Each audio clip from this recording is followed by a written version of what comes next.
우리 좌우에 계신 분들에게 인사 함께 하실까요? 하나님께서 당신을 참 많이 사랑하십니다. 하나님께서 당신을 참 많이 사랑하십니다. 아멘. 하나님의 사랑이 어디에 있습니까? 라고 질문하시면요, 오늘 이 자리에 있음을 저는 믿습니다. 하나님이 우리를 사랑한다라는 증거를 많은 이들이 다른 곳에서 찾고 있습니다. 근데요, 오늘 이 자리에 앉아 있는 것이 하나님이 우리를 사랑하신다는 증거입니다. 교회를 나온다라는 것이 때로는 그냥 시간이 되었기에 익숙하기에 그냥 당연한 것처럼 이렇게 우리가 발걸음을 교회로 돌리고 시간에 맞춰서 교회를 오는 것처럼 그렇게 여겨지고 있지만, 사실은 성령께서 우리가 교회를 가야 된다라고 깨닫게 하시고, 성령께서 우리를 일으켜 세우시고, 성령께서 우리를 이곳으로 인도하셨다라는 사실, 그것이 곧 하나님의 사랑이다라는 사실입니다. 하나님이 왜 날 사랑하지 않습니까? 라고 질문하시면요, 여러분에게 주어진 답은 오늘 이 자리에 발걸음이 뚜벅뚜벅 걸어온 것이 바로 하나님의 사랑의 증거입니다. 많은 이들이 그럽니다. 교회 가는 거 그것이 그렇게 어렵습니까? 그냥 정해져 있는 시간에 매주 동일한 패턴과 같이 루틴처럼 그렇게 하면 되는 거 아닙니까? 아닙니다.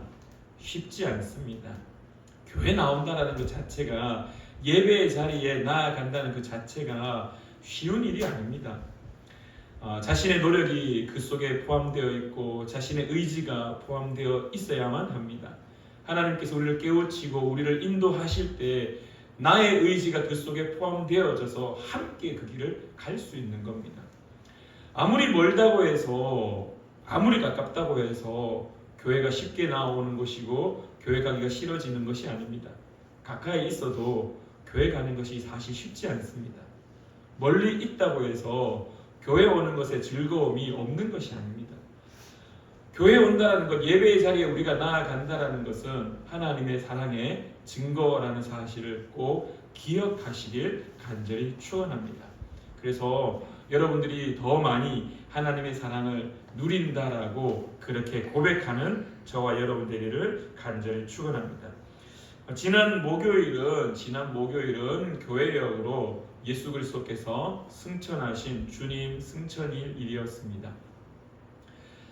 우리가 매주 또한 매년 이렇게 1년을 예배를 드릴 때 동일하게 듣는 말씀들이 몇 가지가 있습니다. 그 몇 가지의 주제가 교회력에 따른 주제들입니다. 저희 아버지는 지금도 저한테 말씀을 이야기합니다. 기서가 설교를 준비할 때 꼭 교회력을 참고해야 된다.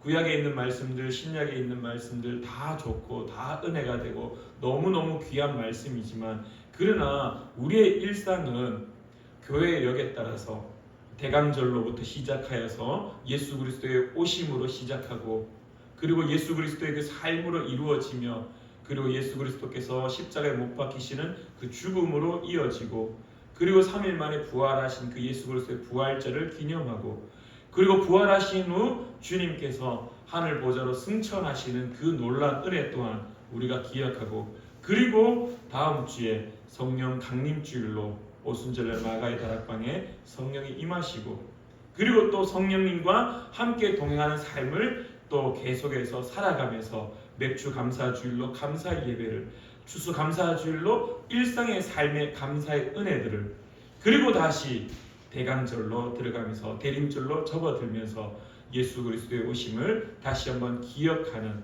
그리고 다시 오실 그 재림의 예수님을 기다리는 그 1년의 교회력이 우리의 삶의 패턴, 봄이 오고 여름이 오고 가을이 오고 겨울이 오듯이 1년의 시간들이 쭉 이어지면서 다시 기억하고 다시 기억하고 다시 기념하고 다시 감사하는 그러한 삶의 이 교회력이 묻어져 있음을 우리는 고백할 수밖에 없습니다. 그래서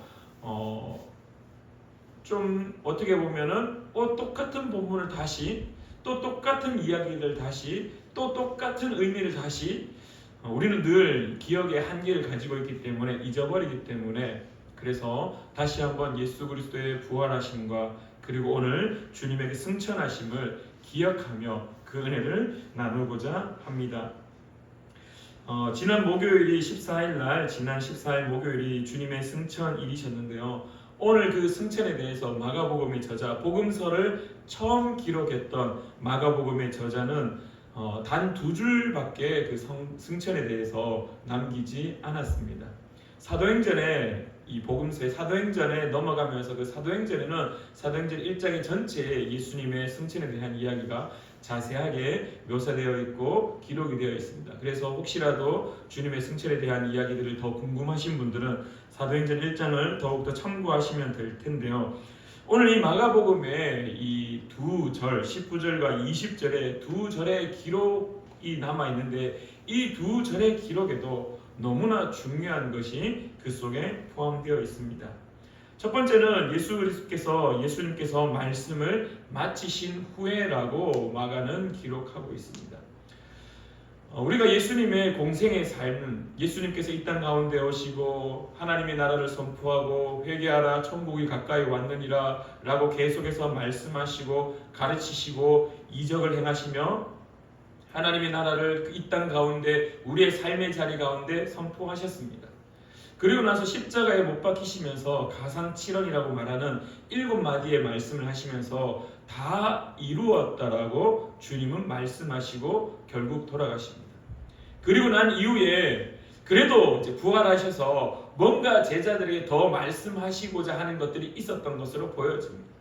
사도행전 1장 8절의 말씀에도 1장에도 계속해서 주님께서 제자들에게 말씀을 계속해서 가르쳐 주십니다. 주님의 부활하심과 너희들이 이렇게 살아야 됨을 또한 증인으로서의 삶을 살아야 될 것에 대해서 계속해서 말씀을 하십니다. 그리고 난 이후에 오늘 마가복음의 19절에 이렇게 말합니다. 말씀을 마치신 후에 예수님의 사역의 마침표는 어디에 있냐라고 질문하시면요. 십자가에서의 죽음에도 물론 중요한 의미가 포함되어 있습니다. 그러나 예수 그리스도께서 이 땅에서의 최종의 사역의 마침표는 어디에 있냐 하면은 승천하시는 그 순간에 있다라는 것입니다. 주님께서 이 땅 가운데 성육신하셔서 우리 가운데 오셔서 모든 일들을 다 감당하셔서 하나님의 마음, 아버지의 마음, 바울 사도가 로마서에 말씀했듯이 우리를 향한 그 사랑, 확증하시는 그 사랑의 말씀들을 온 몸을 통하여 쏟아 부으신 후에 마지막에 방점, 딱 점 하나 딱 찍는, 용의 눈을 점을 딱 찍는 그 일들을 언제 하셨느냐? 바로 승천하기 직전에 하셨다라는 사실입니다. 그래서 예수 그리스도의 공생의 가장 마지막 지점이 어디였냐 질문하신다면 바로 승천하시기 직전, 예수님의 사역의 마무리, 사역의 완성이 어디에 있느냐라고 질문하면 바로 승천에 있다라는 것입니다. 우리는 이 승천을 조금 놓치고 있는 순간들이 있습니다. 교회에서 사순절의 기간을 의미를 두고 있고 그리고 고난주간의 특별 새벽 기도를 통해서 더 많은 성도님들이 함께 예수 그리스도의 십자가를 묵상하고 기억하고자 노력합니다. 그리고 성금요일 저녁에는 세족식을 비롯하여서 성찬식도 하고 많은 이들이 금식을 하면서 주님의 그 십자가의 죽음을 묵상하고 기억하고 나를 위한 사랑들, 나를 위한 그 구원의 은혜를 고백하며 나아갑니다. 그리고 3일 만에 부활하신 그 예수 그리스도의 그 은혜, 부활의 첫 열매가 되신 그 주님의 부활하심을 기뻐하고 온 교회가, 온 대한민국이 부활절 연합 예배로 함께 예배를 드립니다. 근데 사실 예수님의 승천에 대해서는 온 교회가 묵상을 하고 기억을 하고 기념하는 것은 사실 많이 약화되어 있는 게 현실입니다. 우리 푸른나무 교회에서는 제가 매년 주님의 승천일 그 즈음에 늘 주님의 승천에 대해서 말씀을 나누는데요. 여러분들이 푸른나무 교회 오시기 전에 신앙생활 했던 것을 다시 한번 곱씹어 보셨으면 합니다. 예수님의 승천에 대한 설교를 과연 얼마나 많이 들었으며 얼마나 많이 기념했으며 얼마나 많이 교회에서 이렇게 크게 기뻐하였는지를 한번 곱씹어 보셨으면 참 좋겠습니다. 아마도 여러분들의 신앙생활을 했던 교회가 그 그렇게 주님의 승천일에 대해서 감사하고 기뻐하는 교회였으면 참 귀한 교회였습니다. 그러나 사실 여기에 대해서 많은 교회가 그렇게 크게 강조하지 않는 것이 현실입니다. 그러나 우리는 오늘 우리가 예배드리는 사랑하는 우리 푸른나무교회 성도님들을 꼭 기억하셨으면 좋겠습니다. 예수님의 이 땅 가운데 오셨던 그 성탄일, 성탄절 기억하십시오. 그리고 예수님께서 고난받으셨던 그 고난의 시기들, 그리고 고난의 밤들 꼭 기억하셔야 됩니다. 그 십자가의 죽음 역시 기억하셔야죠. 그리고 그 부활의 기쁨을 누리셔야죠. 근데요, 사역의 마무리는 거기에서 끝이 아니었다는 겁니다. 예수님이 부활하신 후에 승천하셔야지만이, 오늘 마가복음의 저자는 그 승천의 마무리, 그 예수님의 사역의 마무리를 어디에 두었느냐? 말씀을 마치신 후에 하늘로 올려지는 것. 예수님의 사역의 마무리는요, 공생의 마무리는요, 예수님의 이 땅에서의 사역의 마무리는요, 승천까지입니다. 승천하셔야지만이 그 사역의 마무리가 됩니다. 왜냐하면은 바울 사도가 빌립보서 2장 4절부터 계속해서 너희는 이 마음을 품으라, 예수 그리스도의 마음이니라고 말씀하시며 무엇을 우리에게 가르치셨냐 하면은, 예수님은 저 위에 계셔야 될 분인데, 하나님과 똑같이 있으셔야 될 분인데, 하늘 보좌에 계속 있으셔야 될 분인데, 하나님과 질적으로 똑같은 분이셨는데, 그분과 함께 동등됨을 취할 분이셨는데, 그분과 똑같은 자리에 계셔도 되는 분인데, 그 자리를 포기하고 무엇 때문에? 우리를 구원해야 되겠다라는 그 놀라운 하나님의 그 사랑의 마음 때문에 그 자리를 포기하고 낮고 낮은 이 땅 가운데 오셨다라는 겁니다. 자, 오셨으니까 우리가 알고 있듯이 복음서를 통해서 예수님의 사역들이 펼쳐집니다. 그리고 난 다음에 어떻게 해야 됩니까? 본연의 자리로 올라가시는 것. 예수님이 원래 계셔야 되는 그 자리로 올라가시는 것이 무엇이냐? 바로 승천이다라는 겁니다. 그래서 오늘 마가복음의 저자는 이렇게 고백합니다. 하늘로 올려지사 승천하시어 어디에 계신다고요? 하나님 우편에 앉으셨다라고 이야기합니다. 이 우편이라는 말, 덱시오스라는 말은 성경에 참 많이 나옵니다. 이 히브리어에서는 야민이라고 표현하는데, 야민. 그래서 이 여러분들 알고 있는 요셉의 동생이었죠. 베냐민이 벳야민이거든요. 벳야민. 그래서 베냐민의 이름의 뜻이 오른손의 아들입니다. 오른손의 아들. 야민이라는 말이 이 헬라어로, 히브리어가 헬라어로 넘어가면서 덱시오스라는 말로 바뀌었는데요. 이 오른편, 오른손, 이 말은 성경에 참 많이 등장합니다. 심지어 신약 성경에 이 덱시오스라는 말이 200회 이상 등장하는데요. 이 오른손이라는 말이 어디에서 주로 나오냐 하면은 하나님의 능력이 임할 때 오른편이라는 말이 참 등장합니다. 그래서 하나님이 이 출애굽했을 때 하나님의 오른손으로, 하나님의 오른쪽이다라는 말은 하나님의 능력이 임하는 곳, 하나님의 능력이 나타나는 곳이라는 것을 의미합니다. 그러면 하나님께서 이제 예수님이 하나님의 오른편에 앉으셨다라는 말은 단순하게 하나님께 여호와, 아버지 되신 여호와께서 중앙의 센터에 차지하시고 포지션의 센터에 차지하시고 예수님은 오른쪽에 계시고 성령님은 왼쪽에 계신다, 그 포지션에 따라서 나누어졌다, 그냥 단순하게 앉은 자리를 의미한다라고 생각하시면은 크나큰 오산입니다. 크나큰 오산입니다. 이 어떤 포지션의 의미가 아니라 원래 있어야 될 자리로서의 복귀를 의미하는 겁니다. 인간이셨던, 참 인간이셨던 그 예수 그리스도께서, 그리고 참 신이셨던 그 예수 그리스도께서 이제 본연의 자리, 자기의 원래의 자리, 빌립보서 2장 4절에 나왔던 그 5절의 말씀에 하나님의 보좌, 그 동등됨의 위치, 그 자리로 누가? 예수님이 올려지셔서 앉으셨다라는 겁니다. 마가복음의 저자였던 마가 역시 또한 복음서들의 저자였던 마태 그리고 누가 요한복음의 저자들 수많은 믿음의 선배들이 단순하게 하나님의 오른편에 예수님께서 앉으셨다라고 기록을 하면서 그냥 예수님이 오른편에 앉은 것에 대한 그냥 팩트, 그냥 보여지는 것, 예수님의 포지션이 어딘가를 그냥 말하고 있냐라고 질문하면요, 그것은 그냥 보여지는 단순하게 글로서의 의미에 불과합니다. 진정한 의미는 예수님이 원래의 자리로 복귀하신다라는 사실입니다. 그래서 여러분들이 잘 알고 있는 사도행전 7장 56절부터 60절까지의 말씀을 보면은 스데반이 하나님의 나라에 대한 선포를 합니다. 복음을 선포합니다. 예수님에 대한 말씀을 계속해서 선포합니다. 그때 어떻게 합니까? 그것을 들었던 수많은 유대인들이, 로마인들이 아닙니다.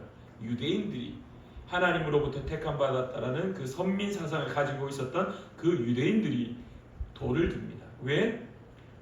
막 이가 갈리는 소리를 막 하니까. 나무에 저주받은 저 청년이 무슨 메시아고 무슨 그리스도냐라고 화가 나서 돌을 들어서 스데반을 치려고 할 때 스데반의 눈이 열려서 하늘이 보이기 시작합니다. 그리고 그의 고백에는 예수 그리스도께서 하나님의 우편에 오른편에 앉아 있는 것을 본 사실을 그대로 선포하는 것이 스데반의 말씀에 죽기 직전의 순교의 자리에서 그런 고백이 등장합니다. 그래서 여러분들 오늘 우리가 한 가지 기억해야 될 것은 단순하게 마가복음의 저자인 마가가 예수님이 하늘로 올려지셨는데 보니까 오른편에 앉으셨습니다. 보니까 신적 권능이 나타나는 오른쪽, 덱시오스의 의미 중에 오른쪽은요 서투른 곳이 아니라 능숙한 곳, 완벽한 곳, 그래서 어떤 일을 할 때 능력이 나타나는 곳, 그래서 예수님이 하나님의 보좌의 오른편에 앉으셨다는 것은 하나님의 능력이 다시 회복되어져 하나님의 보좌에 다시 앉으시는 예수님의 모습. 근데 여기서 끝나는 것이 아니었습니다. 스데반이 그 장면을 목격합니다. 그리고요 그 스데반이 그 장면을 목격한 이후에 선포하고 고백합니다. 무엇이라고? 예수님이 하나님의 우편에 앉으셨습니다. 오늘 우리가 기억해야 될 것이 한 가지 있습니다. 그 첫 번째는요, 하나님의 우편에 앉으셨다는 것. 주 예수께서 말씀을 마치신 후에 하늘로 올려지사 하나님 우편에 앉으시니라라는 그 마가복음 저자의 그 고백이, 기록이 어떻게 이어지냐 하면은 초기 교회에 수많은 사도들과 수많은 예수 그리스도를 믿는 그리스도인들의 신앙의 고백으로 이어졌다라는 것입니다. 하나님 우편에 앉으신다라는 것은 단순히 예수님께서 승천하셔서 자신의 포지션에 그냥 임한다는 정도가 아니라 그것을 목격한 스데반의 고백으로부터 초대 교회에 있었던 수많은 믿음의 선배들이 무엇을 이야기하느냐? 예수님께서 우리 가운데 하나님 나라를 선포하시고 그리고 십자가 못 박혀 죽으시고 그리고 3일 만에 부활하셔서 승천하셔서 이제 하나님의 우편에 앉으셨습니다. 이게 무슨 말이냐 하면은 단순하게 보여지는 하나님 예수님의 포지션을 의미하는 것이 아니라 그들의 신앙의 고백이 나타나고 있다라는 겁니다. 우리가 왜 주님의 승천임에 대해서 기억해야 되고 왜 이것에 대해서 감사해야 되고 왜 이것을 뚜렷이 새겨야 되냐 하면은 초대교회의 수많은 믿음의 선배들의 스데반의 신앙의 고백으로 나아갔기 때문입니다. 예수님께서 하나님의 우편에 앉아 계십니다. 이 말은요 단순히 포지션의 모습이 아니다라는 겁니다. 신앙의 고백인 겁니다. 예수님이 나와 똑같이 인간으로 살았던 그 예수님이 이제 본연의 자리에 오르셔서 그리스도 되시고 메시아 되시고 나를 구원하시는 이로 하나님의 보좌 우편에 앉아 계시는 나의 구주입니다라는 그 신앙의 고백으로 하나님 우편에 앉아 계신다라고 말씀하고 있다라는 겁니다. 사랑하는 여러분의 신앙의 고백이 되기를 간절히 축원합니다. 예수님은 나의 구주입니다라고 고백할 때 십자가에 죽으신 분, 그리고 3일 만에 부활하신 분 이제 이어서 승천하셔서 하나님의 보좌 우편에 앉으셔서 그 신적 능력을 회복하셔서 오늘도 우리를 위하여 중보하고 변호하고 우리를 위하여 위로하고 격려하시는 분이라는 사실, 그 신앙의 고백의 모습이 어디에 등장하느냐? 예수님께서 하나님 보좌 우편에 앉으셨음을 내가 고백합니다. 스데반이 그렇게 고백했으니까요. 믿음의 선배들이 그 신앙의 고백을 놓치지 않았기 때문에 지금도 그 주님의 승천일이 교회력으로 여전히 내려오고 있다는 사실입니다. 이것이 여러분의 신앙의 고백이 되기를 간절히 축원합니다. 두 번째는요, 이 주님의 승천일은 분명히 있어야 될 일이고 분명히 기억되어야 될 일입니다. 왜? 예수님께서 하늘로 올라가셨으니 이제 누가 오십니까? 성령께서 우리를 돕는 보혜사로서 오시게 된다는 겁니다. 요한복음의 저자가 요한이 그렇게 말씀하시죠. 내가 이제 간다. 내가 너희를 떠난다. 이 땅의 삶이 이제 마무리가 된다. 이제 내가 가면은 너희들 걱정하지 마라. 너희를 돕는 보혜사 곧 성령께서 너희 가운데 임하셔서 너희를 돕는 자로 계속해서 함께 하실 거다라고 성경은 말하고 있습니다. 승천은요, 연결점입니다. 첫 번째 우리가 나누었던 승천이 은혜의 신앙의 고백이라면은 오늘 전체 하나님의 구원의 역사 속에서는요, 승천은 연결 지점입니다. 어떻게 연결되어지느냐? 성령께서 우리 가운데 오셔서 우리를 이제 더 깨닫게 하시고 기억나게 하시고 돕는 자로서 주님의 은혜를 더 풍성하게 누릴 수 있도록 하신다는 사실입니다. 예수님께서 승천하지 않으셨으면 어떤 일이 일어날지 사실 잘 모르겠습니다. 왜냐하면 이미 그 일은 이루어졌기 때문에, 사실로 팩트로 이루어진 사실이기 때문에 예수님께서 승천하셨기에 오늘 우리를 돕는 보혜사가 몇 날이 지나지 않아 마가의 다락방에서 모여 기도하던 그들 가운데 성령이 임하여서 불의 혀 같은 것들이 각 사람 머리 위에 임하여 그들이 각기 다른 방언을 하기 시작하며 그 방언의 일을, 그 방언의 음성을 들어보니 하나님의 큰일, 하나님의 큰 일이라는 말로 해석되어져 들려왔다라고 사도행전의 저자가 고백하고 있다라는 것입니다. 오늘 살아가는 저와 여러분들, 우리가 앞서 이렇게 고백했습니다. 하나님의 사랑을 누리는 것은 이 자리에 나오는 것으로 누린다. 그것이 우리의 삶에 이루어진다라고 말씀을 나누었습니다. 예수 그리스도께서의 승천하심과 그 승천하심으로 말미암아 성령이 우리 가운데 오시는 사건으로 계속해서 연결되어질 때 성령께서 우리를 계속 깨닫게 하시는 겁니다. 너 예배 드려야지. 너 예배 자리에 나아가야지. 너 예배를 드리는 것이 곧 하나님의 사랑을 느끼는 것이고 체험하는 것이고 만나는 곳이야. 만약에 승천이 없었다라면 오늘 우리 가운데 성령의 도우심이 과연 어떻게 되었을까라는 물음표가 남겨지기도 합니다. 그러나 사실은 팩트는 예수님께서 승천하셔서 그 연결고리로 연결지어져서 성령 강림으로 임하여지는 놀라운 은혜가 우리에게 또한 성경의 기록으로 우리에게 주어짐을 우리가 바라보고 있습니다. 사랑하는 우리 푸른나무교회 성도님들, 꼭 기억하셨으면 좋겠습니다. 성도의 고백에, 성도의 신앙의 고백에 예수께서 승천하시어 하나님의 보좌 우편에 앉으셨다라는 것이 성경의 기록으로 끝나는 것이 아니라 여러분의 신앙의 고백으로 이어지기를 간절히 축원합니다. 그래서 내 신앙의 고백에 예수님은 어떻게 고백할 것인가라고 물었을 때에 나를 위하여 이 땅 가운데 오셨고, 나를 위하여 하나님의 나라를 소개하셨고, 나를 위하여 이제 십자가에 죽으셨고, 그리고 3일 만에 부활하셔서 하나님의 보좌에 오르셔서 우편에 앉아 계시는 분이 예수님입니다. 그리고 성령이 우리 가운데 임하여서 나로 하여금 그 사실을 깨닫게 하시고 기억나게 하시고 고백하게 하십니다라고, 그러한 신앙의 고백의 모습이 되기를 간절히 축원하며, 또한 그 예수 그리스도께서 승천하시는 놀라운 사건이 성령 오심에 연결 기도의 지점이라는 것 또한 기억하셔서 다음 주에 드릴 그 성령 강림 주일의 예배가 큰 기쁨의 예배로 나아갈 수 있기를 간절히 축원합니다. 기도하겠습니다. 참 좋으신 하나님 아버지, 은혜를 진실로 감사드립니다. 예수 그리스도께서 우리 가운데 오셔서 모든 말씀을 다 마치신 후에 지상에서의 사역을 다 마무리하시고 이제 하늘로 올려지셔서 하나님의 보좌 그 우편에 앉아 계심을 오늘도 우리가 바라봅니다.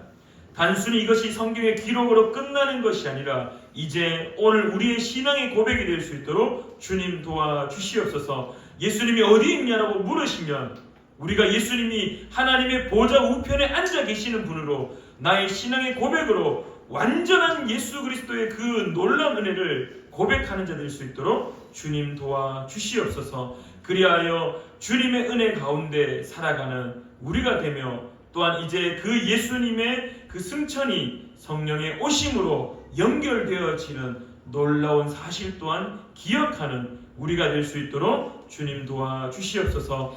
오늘도 함께 예배드릴 수 있음에 감사드리며 살아계셔 역사하시는 예수님의 이름으로 기도드립니다. 아멘.